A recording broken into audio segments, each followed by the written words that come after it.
ಓಂ ಶ್ರೀ ಗುರು ಬಸವಲಿಂಗಾಯ ನಮಃ. ಸರ್ವರಿಗೂ ಶರಣು ಶರಣ.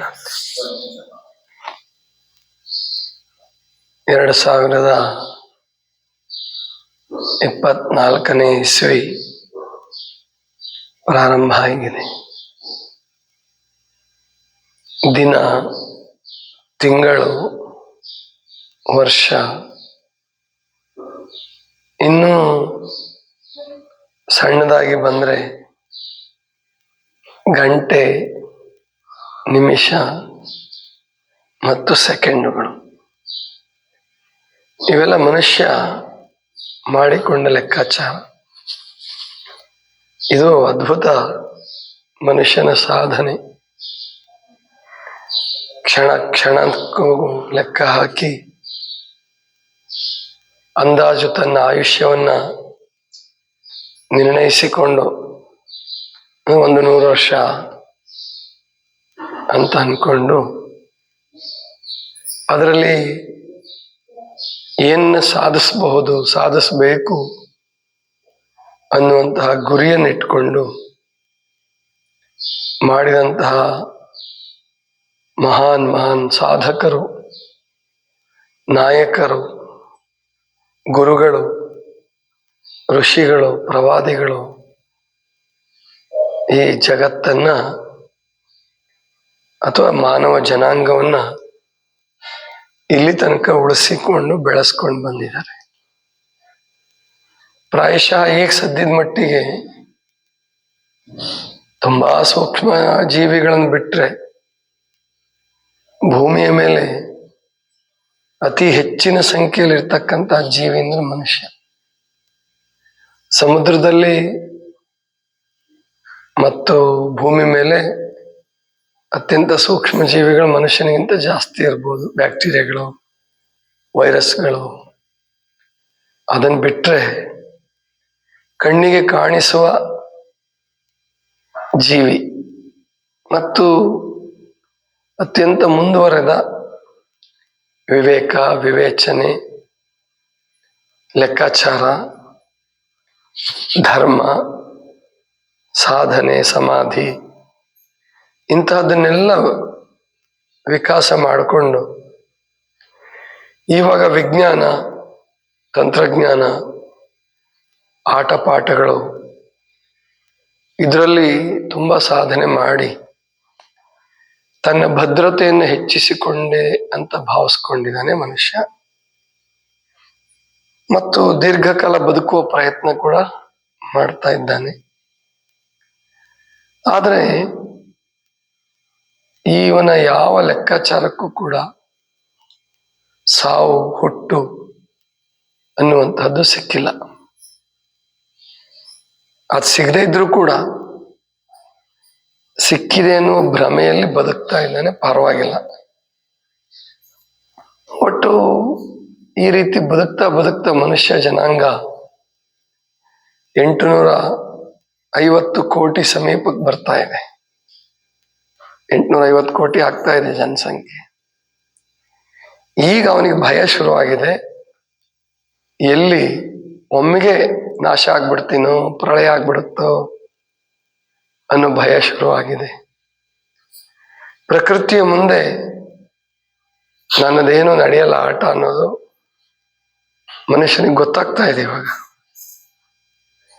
ವಿಜ್ಞಾನಿಗಳಿಗೆ, ತತ್ವಜ್ಞಾನಿಗಳು, ಋಷಿಗಳು, ಗುರುಗಳು, ಯೋಗಿಗಳು ತಿಳ್ಕೊಂಡ್ರು. ಯಾವತ್ತೂ ತಿಳ್ಕೊಂಡ್ರು ಈ ವಿಷಯವನ್ನು. ಅವರು ಭಾರತೀಯ ಸಂಸ್ಕೃತಿಯಲ್ಲಿ ವಿಶೇಷವಾಗಿ ಪರಮಾತ್ಮ ಆಡಿಸಿದ ಸೂತ್ರದ ಗೊಂಬೆಗಳು ನಾವು ಆಡಿಸುವ ಸೂತ್ರದ ಗೊಂಬೆಗಳು ಅಂತ ಭಾವಿಸ್ಕೊಂಡಿದ್ರು. ನಾವು ಎಲ್ಲ ಕೆಲಸ ಮಾಡ್ತಿದ್ರು. ಅವರೇನದ್ರ ಅರ್ಥ ಸೋಮಾರಿಗಳಾಗಿ ಹೆಂಗೆ ಕುತ್ಕೊಂಡ್ಲಿಲ್ಲ. ಅವರು ಅನೇಕ ಕ್ಷೇತ್ರಗಳಲ್ಲಿ ವಿಕಾಸ ಮಾಡಿದರು.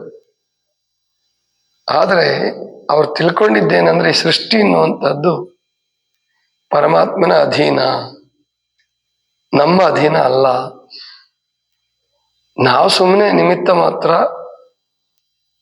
ಅವನು ಎಷ್ಟು ಆಯುಷ್ಯ ಕೊಟ್ಟಿದ್ದಾನೋ ಅಷ್ಟು ವರ್ಷ ಕೆಲಸ ಮಾಡಿ ಮುಂದೆ ಅವನದೇನಿದೆಯೋ ಇಚ್ಛೆ ನಮಗೆ ಗೊತ್ತಿಲ್ಲ, ಒಟ್ಟು ಆನಂದವನ್ನು ಪಡಿಬೇಕು, ಪರಮಾನಂದವನ್ನು ಪಡಿಬೇಕು ಅಂತ ನಮ್ಮ ಋಷಿಗಳು, ಗುರುಗಳು, ತ್ಯಾಗಿಗಳು, ಯೋಗಿಗಳು, ಪ್ರವಾದಿಗಳು ಪ್ರಯತ್ನ ಪಡ್ತಿದ್ರು.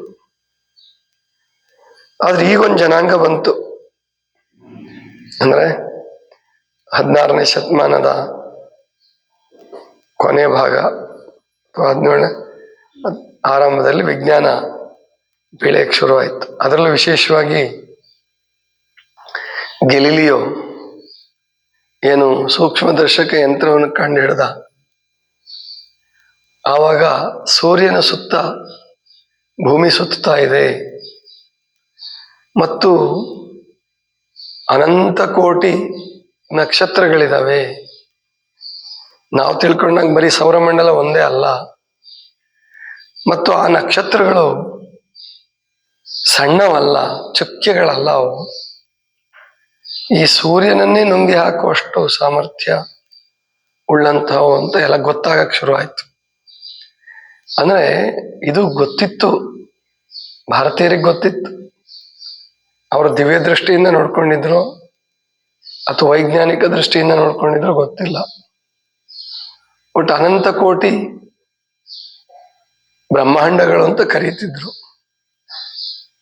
ಆದ್ರೆ ಗ್ರಹ ನಕ್ಷತ್ರಗಳ ಕಲ್ಪನೆ ಸರಿಯಾಗಿರ್ಲಿಲ್ಲ ಅವ್ರಿಗೆ. ಸೂರ್ಯನನ್ನು ಒಂದು ಗ್ರಹ ಅಂತಾನೆ ಮಾಡ್ಬಿಟ್ಟಿದ್ರು. ಸೂರ್ಯ ನಕ್ಷತ್ರ, ನಕ್ಷತ್ರಗಳಿಗೆ ಸ್ವಯಂ ಪ್ರಕಾಶ ಇರ್ತದೆ ಅನ್ನೋದೆಲ್ಲ ಗೆಲಿಲಿಯೋನಿಂದ ಈಚೆಗೆ, ಅಂದ್ರೆ ಸುಮಾರು 400 ವರ್ಷಗಳಿಂದ ಈಚೆಗೆ, 450 ವರ್ಷಗಳಿಂದ ಈಚೆಗೆ ಗೊತ್ತಾಯ್ತು. ಅದಾದ್ಮೇಲೆ ದೇವ್ರ ಬಗ್ಗೆ ನಾಸ್ತಿಕತೆನೇ ಹೆಚ್ಚಾಗ್ಬಿಡ್ತು. ಎಲ್ಲಿ ದೇವರಿದ್ದಾನೆ, ದೇವ್ರಂತಕ್ಕಂಥವನಿಲ್ಲ, ಇದೊಂದು ಶಕ್ತಿ ಅಷ್ಟೇ, ಅದಕ್ಕೆ ಏನೋ ನಡೀತಾ ಇದೆ, ಇದು ಯಾವುದೋ ಒಂದು ಉದ್ದೇಶಕ್ಕಾಗಿ ನಡೀತಾ ಇರೋದಲ್ಲ, ಕರ್ಮ ಇಲ್ಲ, ಪಾಪ ಇಲ್ಲ, ಪುಣ್ಯ ಇಲ್ಲ, ಏನೂ ಇಲ್ಲ ಅನ್ನೋ ಲೆಕ್ಕಕ್ಕೆ ಬಂದ್ಬಿಟ್ರು ಕೆಲವರು. ಆದ್ರೆ ನಮ್ಮ ಋಷಿಗಳು ಇದನ್ನ ಮೊದಲು ತಿಳ್ಕೊಂಡಿದ್ರು. ಅನಂತ ಕೋಟಿ ಬ್ರಹ್ಮಾಂಡಗಳು, ನಕ್ಷತ್ರಗಳು ಎಲ್ಲ ಇದೆ, ಕೇವಲ ಈ ಭೂಮಿ ಅಷ್ಟೇ ಮಾನವರಿರ್ತಕ್ಕಂಥದ್ದಲ್ಲ, ಬೇರೆ ಬೇರೆ ಲೋಕಗಳಿದಾವೆ, ಬೇರೆ ಬೇರೆ ಗ್ರಹಗಳಲ್ಲಿ ಮನುಷ್ಯರಿದ್ದಾರೆ ಅನ್ನೋದೆಲ್ಲ ಗೊತ್ತಾಗಿತ್ತು. ಅದನ್ನು ತಿಳ್ಕೊಂಡು ಕೂಡ ಇವರು ಕಿಂಕರರಾಗಿ, ಭಕ್ತರಾಗಿ ಬದುಕ್ತಾ ಇದ್ರು. ವಿಜ್ಞಾನ ಯುಗ, ಕೈಗಾರಿಕಾ ಯುಗ ಬಂದ್ಮೇಲೆ ಇದು ಕಡಿಮೆ ಆಗಿ ಏನೋ ಭೋಗ ಜೀವನ ಜಾಸ್ತಿ ಆಯ್ತು. ಅದಕ್ಕೆ ಈಗ ರೋಗ ಜಾಸ್ತಿ ಯಾಕಾಗಿದಾವಂದ್ರೆ ಅತಿ ಭೋಗ ಶುರುವಾಯ್ತು.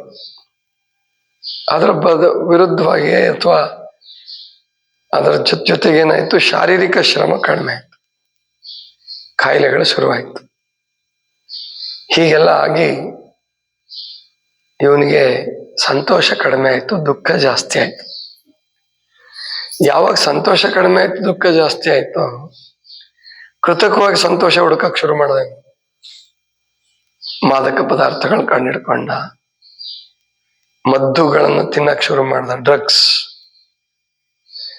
ಹೊಸ ವರ್ಷ ಅಂತ ನೆಪ ಶುರು ಮಾಡ್ದ. ಹೊಸ ವರ್ಷ ಮೊದಲೆಲ್ಲ ಹಿಂಗೇನ ಇಷ್ಟೊಂದು ಆಚರಣೆ ಮಾಡ್ತಿರ್ಲಿಲ್ಲ. ಈಗ 50 ವರ್ಷ 60 ವರ್ಷದ ಹಿಂದಕ್ಕೆ ಹೋದ್ರು ಕೂಡ ಹೊಸ ವರ್ಷದಾಗ ಇಷ್ಟು ಗಲಾಟೆ ಮಾಡ್ತಿರ್ಲಿಲ್ಲ. ಯಾಕೆ ಅಂದ್ರೆ ಅವರಿಗೆ ಸಂತೋಷದ ಮೂಲಗಳು ಬೇರೆ ಬೇರೆ ಇದ್ದು, ಪಟಾಕಿ ಹಾರಿಸ್ಬೇಕು, ಕುಡಿಬೇಕು, ಗಲಾಟೆ ಮಾಡಬೇಕು, ಇದ್ಯಾವುದು ಇರಲಿಲ್ಲ. ಅದು ನಮ್ಮ ದೇಶದಲ್ಲಂತೂ ಇರಲಿಲ್ಲ. ಎಲ್ಲಿ ಡಿಸೆಂಬರ್ 31 ರಾತ್ರಿ ನಾವು ಚಿಕ್ಕವರಿದ್ದಾಗಲೂ ಕೂಡ ಆಚರಣೆ ಮಾಡ್ತಿರ್ಲಿಲ್ಲ. ಇವಾಗ ಎಲ್ಲ ಕಡೆ ಆಚರಣೆ ಶುರುವಾಗಿದೆ ಅಂದ್ರೆ ಏನು, ಬರೀ ಗಲಾಟೆ ಅಷ್ಟೆ. ಮತ್ತು ಇನ್ನೊಂದೇನು, ಪ್ರಕೃತಿ ಹೊಸದನ್ನು ಮಾಡಬೇಕಾದ್ರೆ ಯಾವಾಗಲೂ ಸ್ವಚ್ಛತೆ ಮಾಡ್ತದೆ. ಆದ್ರೆ ಮನುಷ್ಯ ಹೊಸ ವರ್ಷದ ನೆಪದಲ್ಲಿ ಇನ್ನೊಂದಷ್ಟು ಅಸ್ವಚ್ಛ ಮಾಡ್ತಾನೆ, ಅನ್ಕ್ಲೀನ್ ಮಾಡ್ತಾನೆ, ಅನ್ಕ್ಲೀನ್ ಆಗ್ತಾನೆ. ಅವನು ಕುಡಿದ್ರು ಅನ್ಕ್ಲೀನ್ ಆದ, ಪಟಾಕಿ ಅಥವಾ ಇನ್ನೇನೇನೋ ಮೂಲಕ ಪರಿಸರವನ್ನು ಕೆಡಿಸ್ದ. ಹೊಸ ವರ್ಷ ಹೇಗಾಗತ್ತ ಅದು? ಹೊಸ ವರ್ಷ ಅಂದ್ರೆ ಅದು ಸೂರ್ಯೋದಯ, ಹೊಸ ವರ್ಷ. ಬೆಳದಿಂಗಳಿನ ತಾಜಾತನ, ಹೊಸ ವರ್ಷ. ಪ್ರಾಣಿ ಪಕ್ಷಿಗಳ ಕೂಜನ, ಹೊಸ ವರ್ಷ, ಹೊಸ ದಿನ. ಒಂದು ಮೊಳಕೆ ಹೊಡಿತದೆ, ಹೊಸದು. ಗಿಡ ಆಗತ್ತೆ, ಹೊಸದು. ಒಂದು ಮಗು ಜನಿಸುತ್ತೆ, ಹೊಸದು. ಇವೆಲ್ಲ ಹೊಸದು. ಆದರೆ ಮನುಷ್ಯ ಏನು ಟೈಮನ್ನ ಒಂದು ಮಿತಿಗೆ ಒಳಪಡಿಸ್ಕೊಂಡು ಹೊಸ ವರ್ಷ ಅಂತ ಹೊರಟಿದ್ದಾನೆ, ಅದೇನಾದ್ರಲ್ಲಿ ತಾಜಾತನ ಇರೋದಿಲ್ಲ, ಸುಮ್ಮನೆ ಕೃತಕ ಅಷ್ಟೇ. ಆದರೂ ಕೂಡ ನಾವು ಅನುಸರಣೆ ಮಾಡ್ತಾ ಇರ್ತಕ್ಕಂಥದ್ದು ಇಸ್ವಿ ಅಂದ್ರೆ ಕ್ಷಣಗಣನೆ, ಗಂಟೆಗಳ ಗಣನೆ, ದಿನಗಣನೆ, ತಿಂಗಳು, ವರ್ಷ, ಇವೆಲ್ಲ ಅನುಸರಣೆ ಮಾಡ್ತಾ ಇರೋದ್ರಿಂದ ನಾವು ಕೂಡ ಹೊಸ ವರ್ಷ ಅಂತ ಅನ್ಕೊಳ್ಳೋಣ. ಇದನ್ನು ನಾವು ಹೇಗೆ ಆಚರಿಸ್ತೀವಿ? ಇವತ್ತು ನನ್ನ ವೈಯಕ್ತಿಕವಾಗಿ ಇವತ್ತು ಸೋಮವಾರ ಇರೋದ್ರಿಂದ ನಾನು ಉಪವಾಸ ಮಾಡ್ತೀನಿ. ನಮ್ಮಲ್ಲಿ ಕೆಲವರೆಲ್ಲ ಉಪವಾಸ ಮಾಡ್ತಾರೆ. ಉಪವಾಸ ತಾಜಾತನ, ಹೊಟ್ಟೆ ಸ್ವಚ್ಛ ಆಗತ್ತೆ, ಮನಸ್ಸು ಶಾಂತ ಆಗತ್ತೆ, ಪ್ರಾಣಶಕ್ತಿ ಶುದ್ಧಿ ಆಗತ್ತೆ, ಶಕ್ತಿಶಾಲಿ ಆಗತ್ತೆ. ಆದ್ರಿಂದ ಎಲ್ಲ ಹೊಸ ವರ್ಷವನ್ನ ಒಳ್ಳೆ ಅಡಿಗೆ ಮಾಡಿಕೊಂಡು ಮಸ್ತಾಗಿ ಮೋಜು ಮಸ್ತಿ ಮಾಡಿಕೊಂಡು ಪ್ರವಾಸ ಮಾಡ್ಕೊಂಡು ಆಚರಣೆ ಮಾಡಿದರೆ, ನಾವು ಹೊಸ ವರ್ಷವನ್ನು ಉಪವಾಸದ ಮೂಲಕ ನಾವು ಸ್ವಲ್ಪ ವಿಶೇಷ ಮಾಡ್ತೀವಿ. ಸಂಜೆಗೆ ಏನಾದರೂ ಒಂದು ವಿಶೇಷ ತಿಂಡಿ ತಿನಿಸು ಮಾಡ್ತೀವಿ, ಹಣ್ಣುಗಳನ್ನು ತಿಂತೀವಿ. ಆದರೆ ಬೆಳಗ್ಗೆ ಮತ್ತೆ ಮಧ್ಯಾಹ್ನ ಚೆನ್ನಾಗಿ ಉಪವಾಸ ಮಾಡ್ತೀವಿ. ವಾರಕ್ಕೊಂದ್ ದಿವಸ ಉಪವಾಸ ಅದು ಹೊಸತನವನ್ನ ಕೊಡುತ್ತೆ. ಅದನ್ನ ಕೆಲವರು ವಿಕೃತಗೊಳಿಸಿದ್ರು. ಅದಕ್ಕೆ ಹಾಸ್ಯ ಮಾಡೋರು ಅದನ್ನ ಹಾಸ್ಯ ಮಾಡಿ ಎಲ್ಲರೂ ಉಪವಾಸ ಬಿಟ್ಬಿಟ್ಟಿದ್ರು. ಬಹಳ ಜನ ಬಿಟ್ಟಿದ್ರು, ಕೆಲವರು ಬಿಟ್ಟಿರ್ಲಿಲ್ಲ. ಆದರೆ ವಾರಕ್ಕೊಂದು ಉಪವಾಸ ಇದೆಯಲ್ಲ, ಅತ್ಯಂತ ಶ್ರೇಷ್ಠವಾದದ್ದು, ಅಗತ್ಯವಾದದ್ದು ಶರೀರಕ್ಕೆ. ಅದನ್ನ ಎಲ್ಲರೂ ಮಾಡೋಣ. ಸಾಧ್ಯವಾದ್ರೆ ಎಲ್ಲರೂ ಮಾಡಿ. ಬೆಳಗ್ಗೆ ಜ್ಯೂಸ್ ಕುಡೀರಿ, ಮಧ್ಯಾಹ್ನ ಜ್ಯೂಸ್ ಕುಡೀರಿ. ಬಸವರಾಜಪ್ಪರ್ಗೂ ಉಪವಾಸ ಮಾಡಿಸ್ರಿ ಇವತ್ತು. ಒಟ್ಟ ಮಾಡಲ್ಲ ಅವರು, ಇವತ್ತು ಅವ್ರಿಗೂ ಉಪವಾಸ ಹಾಕೋಣ. ಉಪವಾಸ ಅಂದ್ರೆ ಹಸ್ಕೊಂಡಿರಂಗಿಲ್ಲ, ಹೊಟ್ಟೆ ತುಂಬ ಕುಡೀರಿ. 5:30, 6 ಗಂಟೆಗೆನೆ ಒಂದು ವಿಶೇಷ ತಿನಿಸು ಮಾಡೋಣ, ಸಿರಿಧಾನ್ಯದ್ದು ಅಥವಾ ಏನಾದರೂ ಒಂದು ವಿಶೇಷ ಮಾಡಿ ಹೊಟ್ಟೆ ತುಂಬ ಪ್ರಸಾದ ಮಾಡಿ. ಅವಾಗೇನು ಕಡಿಮೆ ಮಾಡಬೇಕು ಅಂತ ಇಲ್ಲ, ಅದು ಖುಷಿ ಕೊಡುತ್ತೆ. ಅದನ್ನ ಆನಂದ ಪಡೋಣ ಅಂತ ತಿಳ್ಕೊಂಡು ಹೇಳ್ತಾ, ಎಲ್ಲರಿಗೂ ಹೊಸ ವರ್ಷದ ಶುಭಾಶಯಗಳು. ಸರ್ವರಿಗೂ ಶರಣ ಶರಣ.